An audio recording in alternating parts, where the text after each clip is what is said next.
Teammate থেকে আমরা প্রথম যেটা পেয়েছি small did but big impact, এবং স্মল ডিডগুলো মোস্টলি নন ভার্বাল, মানে যখন কাউকে ফার্স্ট মিট করা হয় অথবা প্রথম দেখা হয় কিছু নন ভার্বাল কমিউনিকেশন যেগুলো খুবই স্মল, আমরা হয়তো ইগনোর করি, বাট এগুলোই একটা লং লাস্টিং ইমপ্রেশন ক্রিয়েট করে।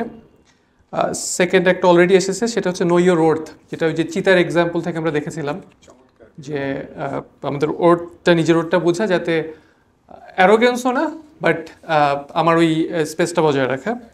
আর থার্ড যেটা, সেটা হচ্ছে যে এটা বিলিভ করা যে সুন্নাহ হচ্ছে বেস্ট, এবং যখনই আমাদের আমাদের নিজের যদি মনে হয় যে মানে না এটা একটু আমি এই এই এনভায়রনমেন্টে এটা না করি, তাহলে তখন আমাকে কোয়েশ্চেন করা যে আসলে আমার ইমানের কোনো একটা ইস্যু আছে।